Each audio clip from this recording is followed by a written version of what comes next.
Nabi SAW bersabda, Nabi kata, siapa iqtana kalban, bela anjing sebagai pet. Bang siapa bela anjing sebagai menatang kesayangan. Dia bela anjing macam dia bela kucing. Dia bela anjing macam dia bela arnab. Bang siapa yang bela anjing, yang pelihara anjing macam dia bela menatang kesayangan. Laisa bikalbi said. Yang anjing itu bukan anjing yang nak digunakan untuk memburu. Wala masyiyah. Yang anjing itu bukan anjing yang nak digunakan untuk jaga menatang ternakan dia. Wala ard. Dan anjing itu bukan anjing yang nak digunakan untuk menjaga tanam-tanaman. Fa innahu yanqusu min ajrihi qiratani kulla yawm. Allah akan minus, akan tolak pahala yang dia dah buat. Tiap-tiap hari Allah tolak 2 qirat. 2 qirat maksudnya pahala sebesar bukit Uhud 2 kali. 2 kali bukit Uhud. Ini anjing. Ini yang kata anjing ni. Satu binatang yang Islam meletakkan dia macam tu.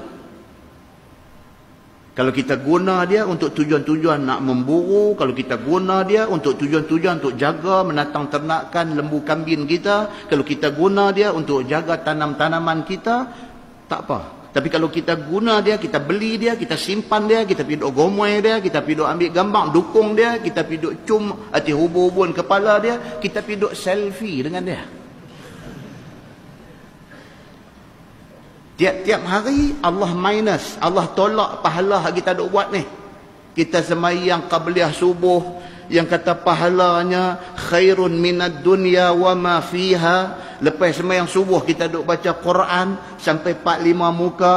Lepas tu kita pergi jumpa orang susah, kita dengan senang hati bagi sedekah dekat dia RM5, RM10. Ni semua pahala yang kita duk buat ni, kalaulah ada tara besar bukit Uhud, Allah tolak 2 bukit Uhud. Kerana hang pergi duk bela anjing, buat pet, buat binatang kesayangan hang.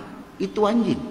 Hadis yang kedua riwayat daripada Maimunah. Dia kata, ya Rasulullah, ni sejak daripada sehari ni, dia kata daripada pagi tadi sampai lah ni, saya tengok muka abang nampak macam susah hati.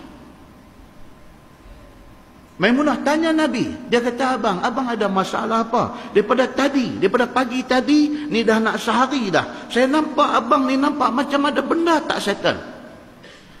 Nabi kata, cerita dia macam ni, Jibril janji nak jumpa aku semalam.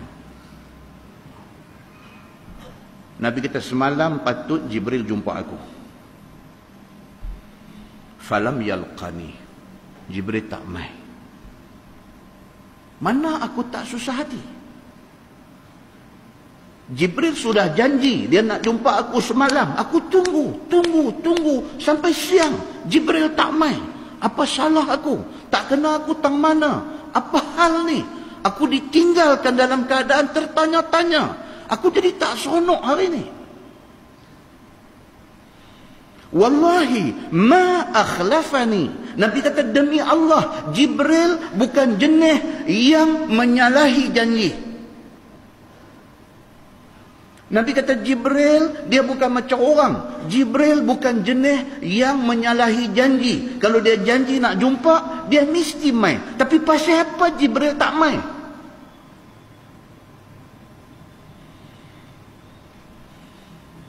Qala, kata rawi hadis itu, fazal Rasulullah sallallahu alaihi wasallam yaumahu dzalik ala dzalik. Rawi hadis kata Nabi memang keadaan macam itulah daripada awal pagi bangkit tidur tadi sampai tak seronok. Summa waqa'a fi nafsihi jirru kalbin tahta fustatin lana. Dalam pada Nabi duk tak seronok tu, tiba-tiba mata Nabi sudah tangkap seekor anak anjing duk ada bawah pangkin tempat tidur Nabi. Jiru kalbin maksudnya anak anjing duk ada dalam rumah Nabi, rumah Maimunah ni, duk bawah pangkin anak anjing. Dalam pada Nabi duk susah hati, Jibril janji nak mai semalam tak mai. Dalam pada duk susah hati tu, tahu mata sudah nampak anak anjing duk ada bawah pangkin tempat tidur. Fa'amara bih fa'ukhrija. Nabi perintahkan, Nabi kata, bawa keluar anak anjing tu. Maka anak anjing tu dibawa keluar. Summa akhadha biyadihi ma'an. Kemudian Nabi pergi ambil air. Fanadhaha makanah. Nabi pergi percik-percik tempat anjing duduk tadi di bawah pangkin tu. Nabi pergi duduk percik tempat tu. Falamma amsa laqiyahu Jibril. Petang tu Jibril mai. Yang janji nak mai semalam tak mai, sampai sehari ni duk tunggu tak mai, petang Jibril mai. Faqala lahu, Nabi SAW kata dekat Jibril, dia kata, qad kunta wa'adatani an talqanil bariha. Nampak Jibril, Nabi terus kata, Nabi kata, wahai Jibril, hang janji nak jumpa aku kemarin. Nabi SAW kata dekat Jibril, dia kata, wahai Jibril, hang janji nak jumpa aku kemarin. Qala Jibril kata dekat Nabi, ajal. Ya, betul. Aku tak lupa. Memang aku janji nak mai semalam. Walakinna la nadkhulu baitan fihi kalbun wala surah. Tapi nama kata kami, bangsa malaikat ni, kami tidak boleh masuk rumah yang di dalam rumah itu ada anjing dan ada surah, ada gambar. Surah ni dia satu perbincangan lain pula. Kita dah baca dah dulu di Masjid Negeri Pulau Pinang. Surah ni ada satu pihak kata berupa objek, patung, yang apabila suluh cahaya dia menghasilkan shadow, bayang. Kalau ada benda jenis macam ni dalam rumah, malaikat rahmat, malaikat Jibril tak masuk. Hak masuk malaikat maut aja. Dia ni tak ada pantang apa. Ang duk tang mana pun cukup time dia sampai. Ni pergi baca hadis ni kata ini cantik ni mau bubuh banyak lah rumah bagi malaikat maut tak mai dah. Dia ni tak ada pantang. Lain malaikat Jibril, malaikat rahmat, malaikat apa dia pantang banyak. Jibril kata, kami yang kata bangsa malaikat ni kecuali malaikat maut, kami tidak boleh masuk dalam rumah. La nadkhulu baitan fihi kalbun wala surah. Kami tidak boleh masuk rumah yang di dalam rumah itu ada surah, sama ada patung ataupun surah dalam arti kata gambar berlukis. Gambar berlukis. Kita pergi Central Market di Kuala Lumpur, dia ada artis-artis jenis rambut panjang, pakai bareta, jenis ni. Brother, nak lukis gambar, dia kata berapa? RM50. Boleh jadi elok kah? Dia tunjuk gambar dia lukis dah, gambar macam-macam orang. Kita kata lama kah? Dia tengok muka kita nampak tak apa susah sangat, kan? Dia kata hidung macam jambu ayam ni, tak ada apa. Dia kata ni bagi kat saya 45 minit. Dia kata. Kita pun kata alright bos, kita pun duduk. Tengok sebiji macam kembang kita. Bawa balik pergi tempat frame bagusnya, gantung sama besar dengan Abdul Wahab punya gambar. Bubuh kedebuk di dinding tu. Jibril tak masuk. Dia kata yang ni bagi Ismet Ulam Raja je masuk. Dia kata aku tak masuk rumah macam ni. Yang tu dia panggil surah, gambar lukis. Maka Jibril kata dekat Nabi, aku tidak mukir janji. Aku bukan kata nak main semalam, aku tak main, aku mukir janji, aku lupa dah. Aku tak mukir janji dan aku tak lupa. Cuma masalahnya, kami bangsa malaikat, kami tidak boleh masuk dalam rumah yang di dalam rumah itu ada kalbun, ada anjing dan ada surah, ada gambar ataupun patung. Kami tak masuk. Rumah yang tadi ada anjing duk buah pangkin. Jibril kata, aku main dah kemarin. Tengok anjing ada. Aku balik.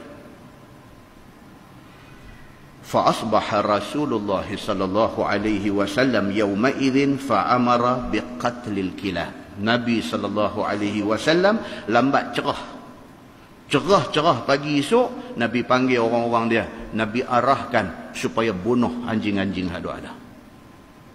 Pasal apa? Pasal ini leceh punya kerja. Tapi duk dukung, duk selfie ni. Oh, tuan-tuan. Muslimin dan muslimat yang dirahmati Allah sekalian. Pengajaran daripada hadis yang kita baca tadi apa dia? Satu, pengajaran dia, anjing tak boleh dibelah sebagai binatang kesayangan. Tak boleh. Anjing hanya boleh dibelah kalau sekiranya untuk tujuan nak berburu, ataupun untuk nak bagi jaga kebun, ataupun nak bagi jaga menatang ternakan. Itu boleh.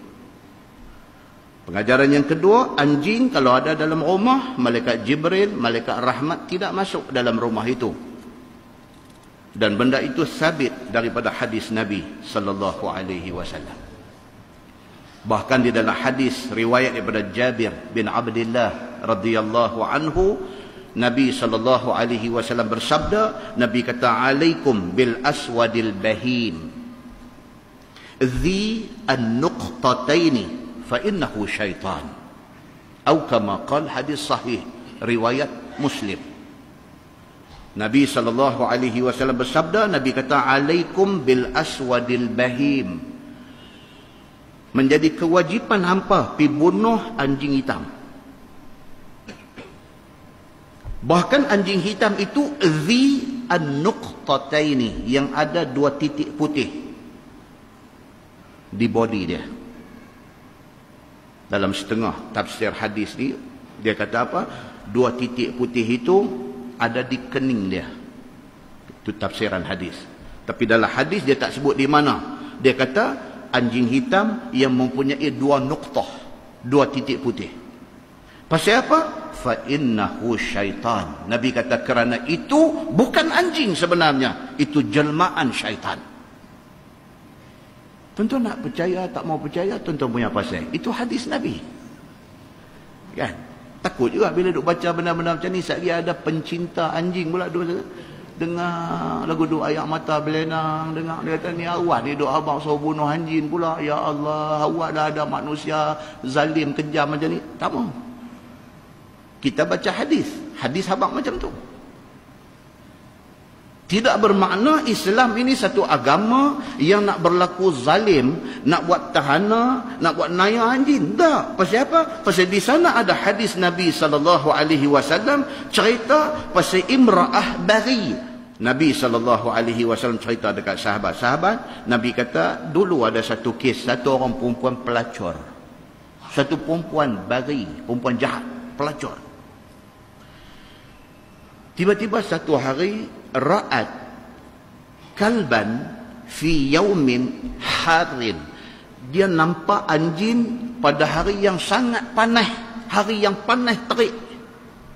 Dia perempuan pelacur, jalan-jalan-jalan tengah padang pasir, nampak anjing di tengah panas terik, yang anjing itu yutifu bi bi'rin, duk tawaf telaga, duk pusing telaga.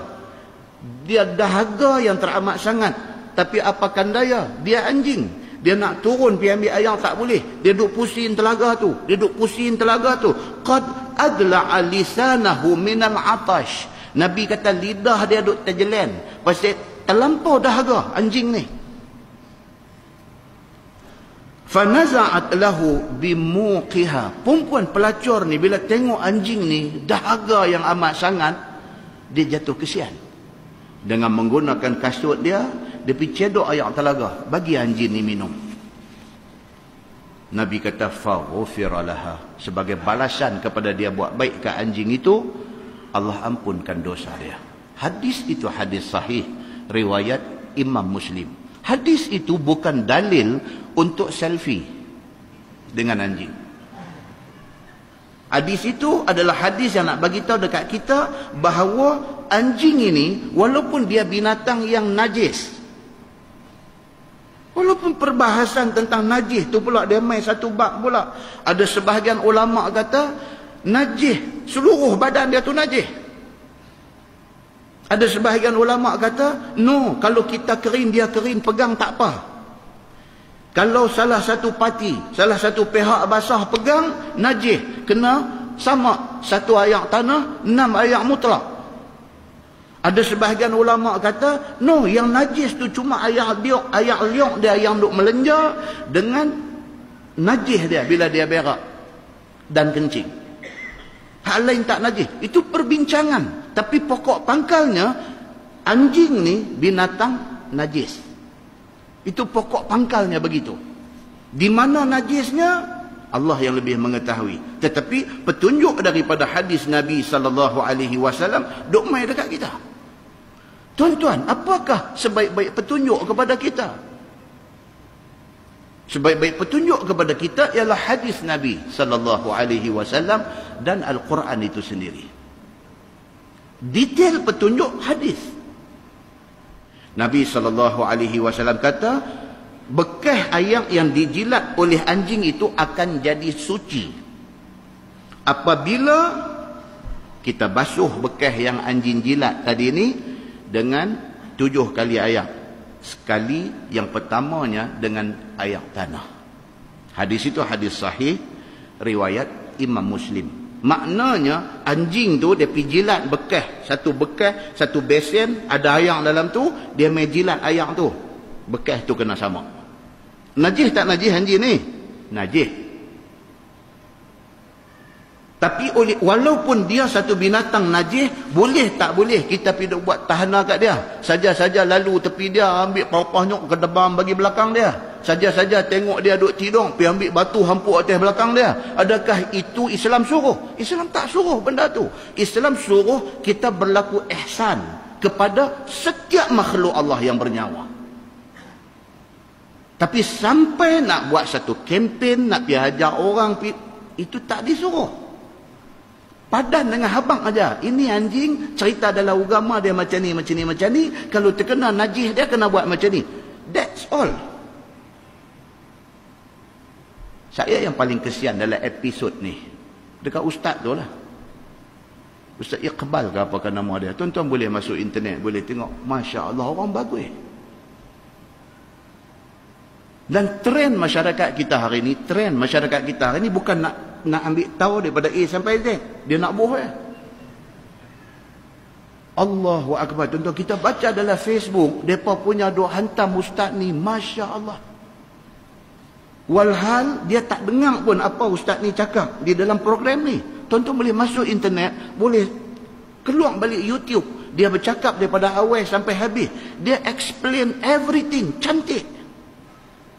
Ustaz Iqbal ni, kalau tuan-tuan tengok muka dia pun lagi jernih daripada Ustaz Samsuri. Saya pun tengok dia, Masya Allah, tak mungkin Ustaz ni.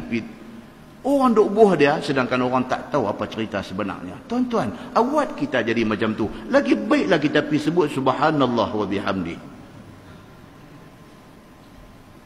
Tuan-tuan, tolonglah, sudahlah kita perangai suka nak hukum orang, gopoh-gapah, tergesa-gesa ni, sudah. Ambil tahu hujung pangkai cerita, baru kita tahu. Yang silap ni apa dia? Geng yang duduk selfie ni. Mereka ni silap. Pasal apa? Mereka terlajak. Ustaz tu tak suruh buat lagu tu.